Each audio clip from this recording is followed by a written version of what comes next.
ओमनिशिएंट reader view point अपनी Meta narrative और self awareness के लिए काफ़ी फेमस है। ये सिर्फ एक नॉर्मल स्टोरी नहीं, बल्कि स्टोरी के अंदर एक और स्टोरी का कॉन्सेप्ट फॉलो करती है।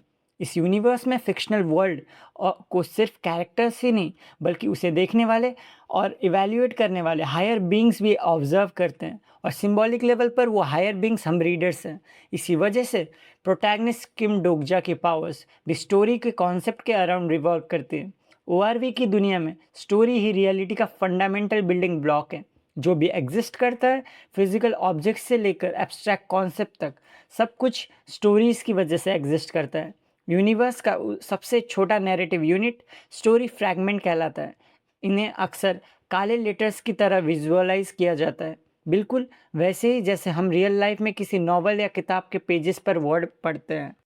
ओआरवी के अंदर हर एक चीज़ एग्जिस्ट करती है, क्योंकि कोई ना कोई उस स्टोरी को उसके एग्जिस्टेंस को डिफाइन कर रही होती है। एग्जाम्पल के लिए, अगर एक घर ब्रिक से बना हुआ है, तो उसका रीज़न सिर्फ यह है कि स्टोरी उसे ब्रिक हाउस डिस्क्राइब करती है। लेकिन अगर वही स्टोरी बदल कर वुडन हाउस कहने लगे, तो रियलिटी भी उसके अकॉर्डिंग रीराइट हो जाएगी, और वो ब्रिक हाउस फिजिकली एक वुडन हाउस में ट्रांसफॉर्म हो जाएगा। ये सिर्फ ऑब्जेक्ट्स तक लिमिटेड नहीं है। लिविंग बींग्स के लिए स्टोरी उनकी पूरी एग्जिस्टेंस होती है। उनकी सोल, उनकी मेमोरीज, उनका माइंड, उनकी पावर्स और उनकी लाइफ और डेथ तक, सब कुछ उसकी स्टोरी डिफाइन करता है। जब तक किसी कैरेक्टर की स्टोरी कंप्लीटली ख़त्म नहीं होती, तब तक उस कैरेक्टर को परमानेंटली डिस्ट्रॉय करना ऑलमोस्ट इम्पॉसिबल है। चाहे उसका बॉडी कंप्लीटली इरेज कर दिया जाए, चाहे उसकी सोल डिस्ट्रॉय कर दी जाए, चाहे उसका माइंड भी वाइप आउट कर दिया जाए, अगर उसकी स्टोरी अभी भी एग्जिस्ट करती है, तो वो दोबारा रीजनरेट हो सकता है। लेकिन स्टोरी का इन्फ्लुएंस सिर्फ लिविंग बींग्स या फिजिकल ऑब्जेक्ट्स तक नहीं रुकता, ये रियलिटी के लॉस को भी डिफाइन करती है। सबसे इम्पॉर्टेंट एग्जाम्पल है स्टार स्ट्रीम, जो पूरे यूनिवर्स को मैनेज और रेगुलेट करता है। और बात यहीं ख़त्म नहीं होती। ओआरवी में स्टोरीज सिर्फ चीज़ों को डिस्क्राइब नहीं करती, ये उनके कॉन्सेप्ट को भी क्रिएट करती है। सोचो, अगर स्पेस का कॉन्सेप्ट कभी लिखा ही नहीं गया होता, तब दुनिया बिल्कुल डिस्टॉर्टेड नज़र आती। जैसे किसी छोटे बच्चों की नोटबुक हो जिसमें रैंडम डूडल्स और खाली पेजेस बिखरे पड़े हो। इसी तरह अगर टेस्ट का कॉन्सेप्ट कभी एग्जिस्ट ही नहीं करता, तो फूड तो एग्जिस्ट करता, लेकिन उसमें टेस्ट नाम की चीज़ ही नहीं होती।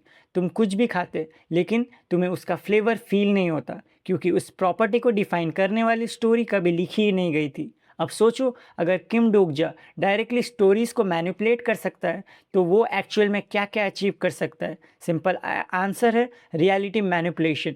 वो रियलिटी को रीराइट कर सकता है, मैटर को मैनिपुलेट कर सकता है, एनर्जी को कंट्रोल कर सकता है, और सिर्फ फिजिकल चीज़ ही नहीं, बल्कि कॉन्सेप्ट्स, नथिंगनेस और नॉन एग्जिस्टिंग और वॉइड जैसे एब्स्ट्रैक्ट आइडियाज़ को भी चेंज कर सकता है।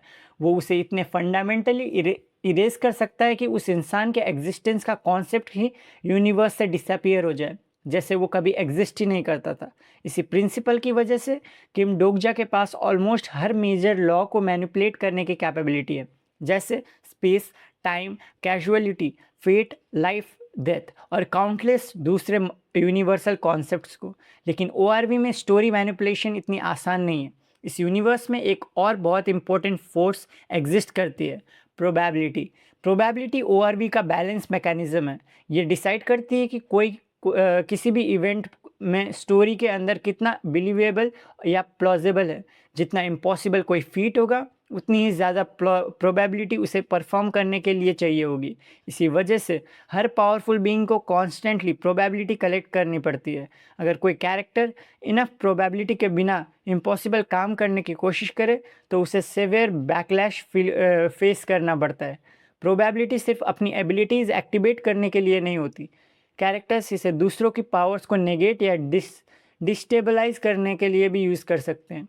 और अगर किसी बीइंग के पास ओवरवेलमिंग अमाउंट ऑफ प्रोबेबिलिटी हो, तो वो अपने आप को या अपने ओपोनेंट पर एक प्री डिटरमाइंड फेट इम्पोज कर सकता है, एक ऐसी डेस्टिनी जिसे एस्केप करना प्रैक्टिकली इम्पॉसिबल होता है। इसके अलावा प्रोबेबिलिटी की मदद से स्टेज ट्रांसफॉर्मेशन भी एक्टिवेट की जा सकती है।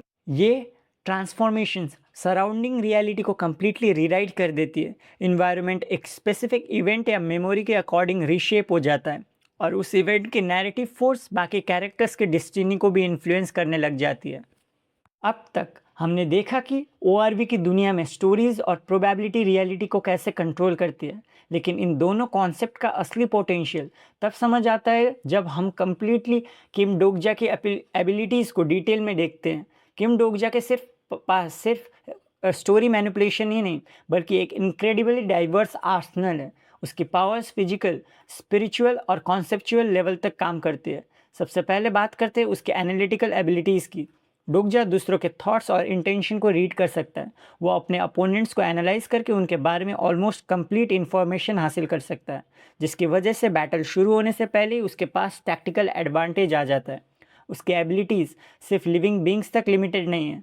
वो स्पेक्टर्स, स्पिरिट्स और दूसरे इमेटेरियल बींग्स के साथ इंटरैक्ट कर सकता है, उन्हें अफेक्ट कर सकता है और ज़रूरत पड़ने पर उनसे डायरेक्टली डील भी कर सकता है। इसके अलावा किम डोगजा के पास कॉपिंग एबिलिटीज़ भी है। कुछ सिचुएशन में वो दूसरों की पावर्स को कॉपी या रेप्लिकेट कर सकता है। वो पोजीशन टेक्निक्स यूज़ कर सकता है और सीलिंग मेथड्स के थ्रू पावरफुल एनिमीज़ को रिस्ट्रिक्ट भी कर सकता है। हीलिंग के मामले में भी किम डोगजा काफ़ी यूनिक है। वो सिर्फ फिजिकल वुंड्स हील नहीं करता, बल्कि सोल्स को रिस्टोर कर सकता है। और सबसे एक्स्ट्राऑर्डिनरी बात यह है कि वो स्टोरीज़ को भी हील कर सकता है, क्योंकि ओआरवी में किसी बीइंग की स्टोरी ही उसकी असली एग्जिस्टेंस होती है। स्टोरी को रिपेयर करना मतलब उसकी एग्जिस्टेंस को दोबारा स्टेबल बनाना। एलिमेंटल पावर्स की वजह बात करें तो किम डोगजा मल्टीपल एलिमेंट्स को कंट्रोल कर सकता है। फायर, वाटर, विंड, लाइटनिंग जैसे नॉर्मल एट्रीब्यूट्स के साथ साथ वो केवस जैसी एंटी एट्रीब्यूट्स को भी मैनिपुलेट कर सकता है। उसकी एबिलिटीज़ और भी डेंजरस हो जाती है जब वो मैटर और स्पेस को डायरेक्टली मैनिपुलेट करता है। वो इल्यूजन के पार देख सकता है, मैटर को डिकन्स्ट्रक्ट कर सकता है और कॉन्स्टिलेशन होने की वजह से स्पेस, टाइम और ग्रेविटी को इन्फ्लुएंस भी कर सकता है।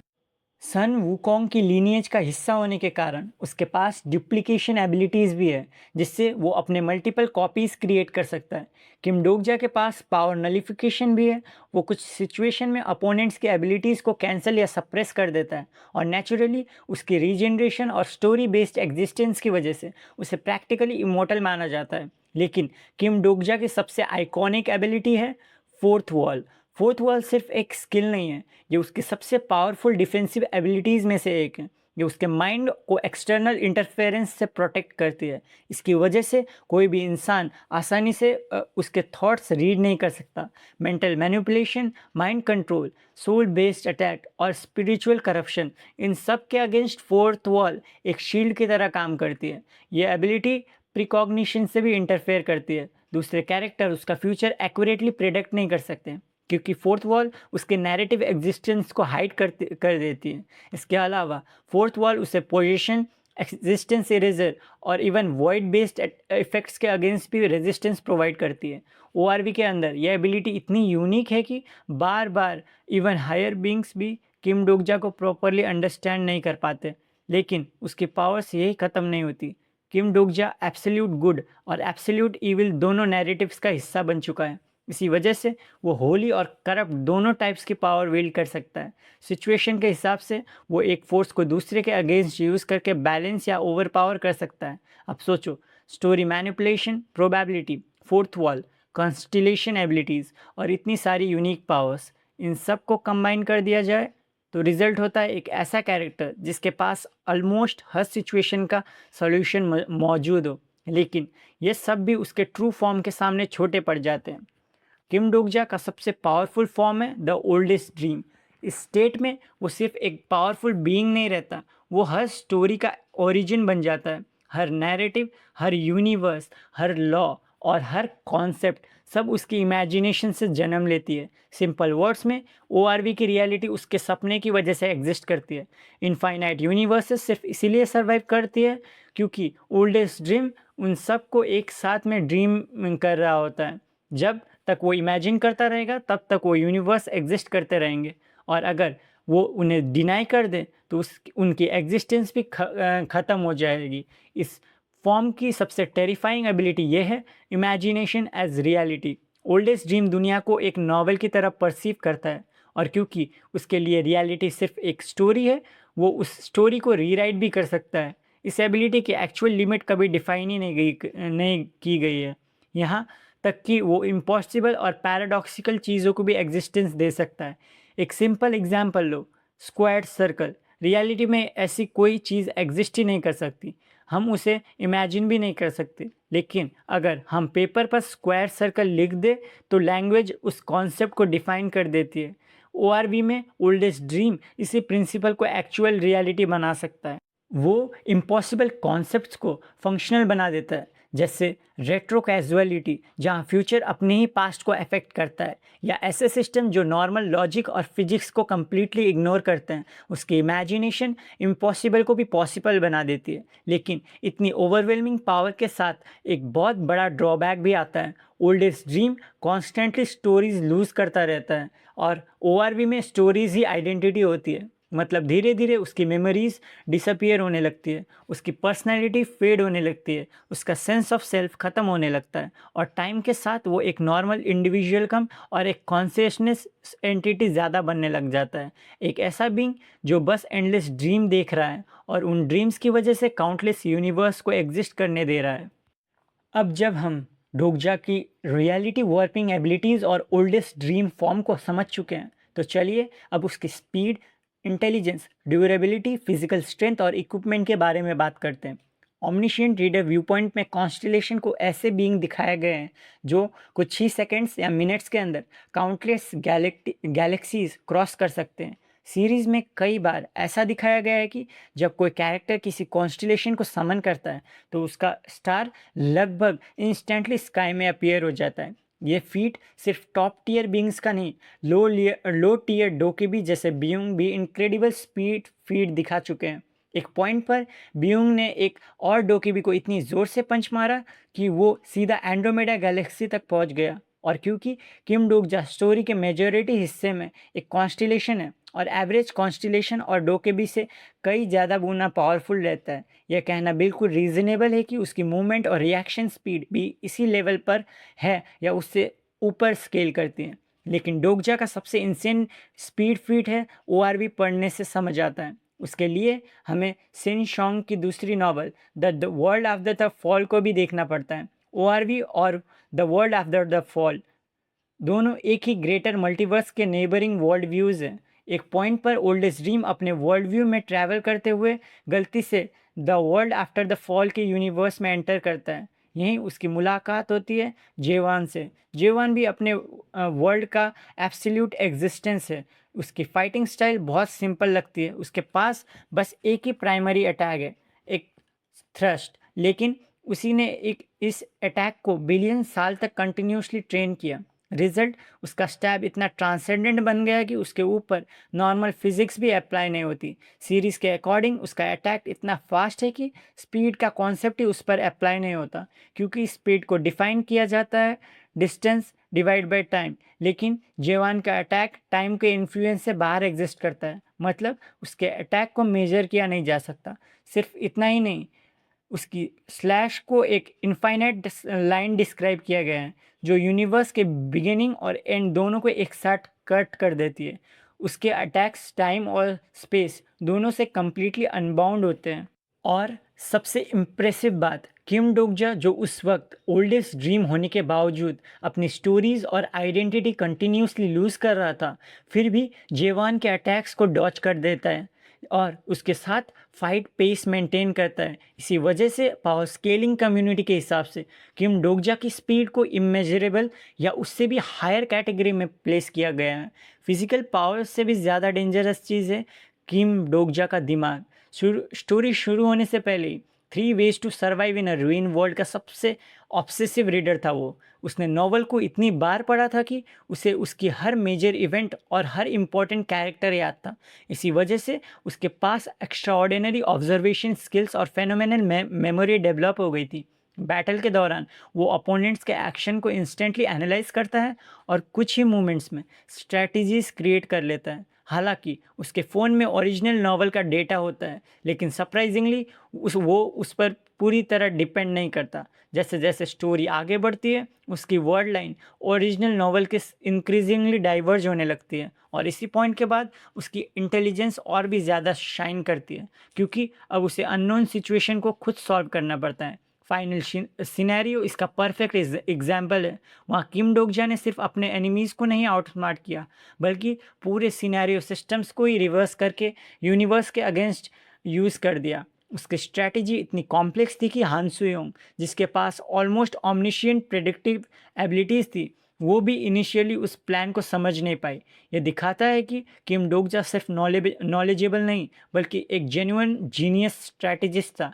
अब जब वो ओल्डेस्ट ड्रीम बन जाता है, उसकी इंटेलिजेंस डायरेक्टली इंक्रीज नहीं होती, लेकिन उसके पास अवेलेबल नॉलेज प्रैक्टिकली इनफाइनाइट हो जाता है। एक ऑमनिशियंट बीइंग होने के बाद वजह से वो ऐसे प्लान्स इमेजिन कर सकता है जो नॉर्मल माइंड्स के लिए इम्पॉसिबल होते हैं। ओआरवी में बीइंग्स की फिजिकल पावर सिर्फ मसल पर डिपेंड्स नहीं करती, उनकी सिंबॉलिक एग्जिस्टेंस पर भी उनका एक्चुअल स्ट्रेंथ को डिफाइन करती है। एग्जाम्पल के लिए, अगर कोई कॉन्स्टिलेशन सन गॉड को रिप्रेजेंट करता है, तो वो सिर्फ सिंबॉलिक सन नहीं होता, उसके पास एक्चुअल सन के इक्विवेलेंट डिस्ट्रक्टिव और फिजिकल एट्रीब्यूट्स भी होते हैं। इसी प्रिंसिपल्स का सबसे बड़ा प्रूफ है डोकेबी किंग। डोकेबी किंग स्टार स्ट्रीम की स्टोरी को इम्बॉडी करता है, और जब वो डिस्ट्रॉय होता है तो उसके साथ पूरी वर्ल्ड लाइन कोलैप्स होने लगती है। ये प्रूव करता है कि उसकी एग्जिस्टेंस और पूरी वर्ल्ड लाइन एसेंशियली एक ही चीज़ थी। इसी तरह मिड ग्रेट कॉन्स्टिलेशन जैसे ज्यूस, ओडिन और मेटाट्रॉन अपने रेस्पेक्टिव वर्ल्ड व्यूज़ का सिंबॉलिक वेट कैरी करते हैं। ओलंपस, एसगार्ड और ईडन सिर्फ उनके किंगडम्स नहीं हैं, वो लिटरली उनके नैरेटिव एग्जिस्टेंस का हिस्सा है। इसी स्केलिंग को अप्लाई करें तो किम डोकजा की ड्यूरेबिलिटी और लिफ्टिंग स्ट्रेंथ कम से कम एक यूनिवर्स के इक्विवेलेंट स्केल करती है, जिसमें इन्फिनाइट वर्ल्ड लाइन्स एग्जिस्ट करते हैं। और ओआरवी में हर वर्ल्ड लाइन खुद एक कंप्लीट मल्टीवर्स है, जिसमें अपने डायमेंशंस, अपने टाइमलाइंस और अपने स्पेस टाइम कंटिन्यूअस होते हैं। नेचुरली उसके फिजिकल स्ट्राइकिंग स्ट्रेंथ भी इसी लेवल तक स्केल करेगी, और उसकी इफेक्टिव रेंज भी इसी स्केलिंग को फॉलो करती है। कॉन्स्टिलेशन होने के नाते किम डोकजा की स्टैमिना ऑलरेडी सुपर ह्यूमन है, लेकिन ओल्डेंस ड्रीम बनने के बाद उसकी स्टैमिना प्रैक्टिकली लिमिटलेस हो जाती है, क्योंकि वो साइमल्टेनियसली काउंटलेस वर्ल्ड लाइन्स को सस्टेन कर रहा होता है। उसका प्राइमरी वेपन है अनब्रेकेबल फेथ, एक ब्रोकन स्वॉर्ड जो एथर प्रॉपर्टी को मल्टीपल एट्रीब्यूट्स में कन्वर्ट कर सकती है, जैसे fire, darkness, divine energy. Oldest dream के रूप में किम डोकजा अपने सैंक्टम में रहता है, एक एंडलेस सबवे ट्रेन है जो फाइनल वॉल के अराउंड हमेशा सर्कुलेट करती रहती है। ये ट्रेन टेम्पोरल डायमेंशन के थ्रू फ्रीली ट्रैवल कर सकती है। अगर कोई अनवांटेड इंट्रूडर अंदर आ जाए तो किम डोकजा उसे अपनी मर्जी से इंस्टेंटली बाहर इजेक्ट कर सकता है। उसके पास हमेशा उसके फ़ोन भी होता है। इसी फ़ोन में उसकी पूरी वर्ल्ड व्यू की इंफॉर्मेशन स्टोरी स्टोर्ड रहती है। फोर्थ वॉल के अंदर भी एक इनफाइनाइट लाइब्रेरी एग्जिस्ट करती है, जहाँ उसका एक्यूमुलेटेड नॉलेज प्रिजर्व होता है। और सबसे पावरफुल चीज़, उसके पास फाइनल वॉल भी है। इसके थ्रू वो प्रोबेबिलिटी के रेस्ट्रिक्शन को भी ओवरराइड करके रियलिटी को डायरेक्टली ओवरराइड कर सकता है। इसके अलावा उसके पास एक्सेस है स्नोफील्ड। जहाँ अ, ये एक ऐसी जगह है ना प्रोबेबिलिटी एग्जिस्ट करती है, जहाँ ना स्पेस, ना टाइम या एक्शंस का फिजिकल रियलिटी पर कोई कॉन्सिक्वेंस नहीं होता। इसीलिए किम डोकजा अपनी एबिलिटीज़ को बिना किसी रेस्ट्रिक्शन के फ्रीली यूज़ कर सकता है। तो अगर हम किम डोकजा की कंप्लीट पावर्स को समराइज़ करें: story manipulation, probability control, reality warping, concept manipulation, fourth wall, oldest dream, infinite imagination और practically limitless hacks to combine करें, तो किम डोकजा वेब नॉवेल्स के सबसे ब्रोकन प्रोटैगनिस्ट में से एक बन जाता है। उसकी पावर्स सिर्फ ब्रूट फोर्स पर नहीं बेस्ड है, वो रियलिटी के रूल्स को रीराइट कर सकता है। इसी वजह से पावर स्केलिंग कम्युनिटी में किम डोकजा को अक्सर strongest fictional web novel characters में से काउंट किया जाता है। और इसी के साथ हमारा ब्रेकडाउन यहीं ख़त्म होता है। अगर वीडियो पसंद आई हो तो आप ऐसे ही वेब नॉवेल्स, लाइट नॉवेल्स, मांगा और एनिमे के डिटेल लोर, पावर स्केलिंग और एक्सप्लेनेशन देखना चाहते हो तो चैनल को सब्सक्राइब करना मत भूलना। तो मिलते हैं अगली वीडियो में। Happy reading, until then, bye bye.